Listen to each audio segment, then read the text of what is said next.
Sebuah serangan ke kampus Al-Azhar baru-baru ini di Gaza adalah wujud kegilaan Zionis Israel yang tidak henti-hentinya membantai sesama umat manusia. Sehubungan dengan pembantaian Zionis ini, kita wajib mengutuk tindakan tersebut dan wajib menyuarakan pembelaan terhadap warga Palestina. Zionis adalah gerakan politik dari kelompok Yahudi yang cita-citanya adalah mendirikan negara Yahudi yang bernama Israel. Namun, ketika negara Yahudi itu berdiri, ternyata pengusiran warga asli Palestina yang telah ribuan tahun tinggal di Palestina, di mana Yahudi mengklaim merekalah penduduk Palestina juga, namun pergi meninggalkan tanah Palestina karena diusir sejak zaman Romawi. Sementara walau dijajah, disiksa, diperdaya, penduduk Palestina yang sebenarnya tidak pernah meninggalkan tanah kelahiran mereka. Kaum Yahudilah yang terusir karena mereka dari dulu eksklusif, sok suci, sok pilihan Tuhan. Padahal itu semua pelintiran pemahaman yang dimasukkan dalam benak mereka dan turunan mereka akan kebenaran ciptaan mereka untuk bisa kembali ke tanah Palestina.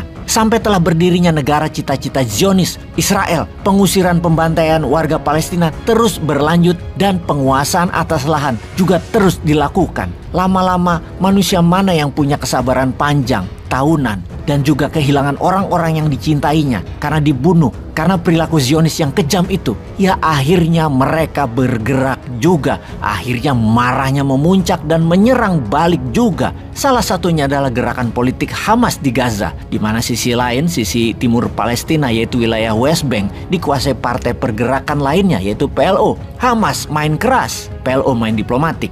Beda strategi keduanya di dalam perang melawan Zionis. Di sisi Zionis agaknya memang menciptakan momentum untuk mengambil Gaza akhir-akhir ini. Gaza diserang habis-habisan terus-menerus tanpa pedulikan hak asasi manusia. Pokoknya Hamas harus dibantai dalam kampanyenya. Padahal ini adalah serangan ke seluruh umat manusia. Zionis mau mengambil lahan dan kendali penuh Gaza. Dunia yang memiliki hati di mana-mana pada protes atas nama kemanusiaan. Namun Amerika sebagai pendukung pembantaian itu terus memberikan dukungan dana, amunisi, juga dukungan politik di PBB. Israel saat ini ya sesuka-sukanya, tidak ada yang bisa menyetop. Semua manusia yang punya hati terluka untuk meminta tindakan Israel tersebut, untuk menstop.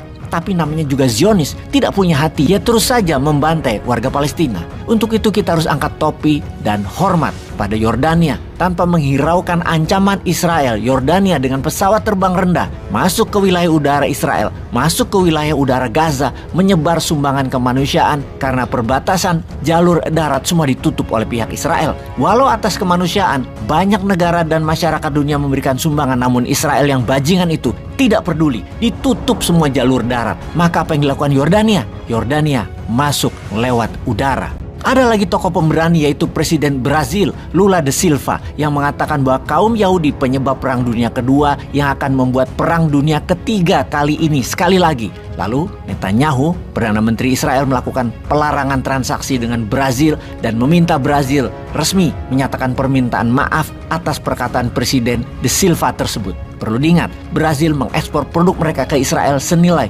700 juta dolar setahunnya atau setara 10 triliun rupiah setahunnya, di mana pelarangan impor bagi Brazil ke Israel bisa memukul perdagangan Brazil. Namun da Silva lebih mementingkan sisi kemanusiaannya, bukannya meminta maaf, malah memutuskan hubungan diplomatik dengan Israel dan mengusir diplomat Israel keluar dari Brazil. Kemudian Brazil mendukung serangan diplomatik Afrika Selatan kepada Israel di PBB. Yordania, Afrika Selatan, dan Brazil telah menunjukkan langkah kemanusiaannya. Selain itu juga Brazil dan Afrika Selatan adalah bagian dari BRICS. Di sini kita Indonesia kapan bermainnya membela kemanusiaan rakyat Palestina dengan action, bukan dengan wacana diplomasi saja. Seperti gabung kekuatan dengan BRICS. Jangan bermain di kandang terus dong. Peace.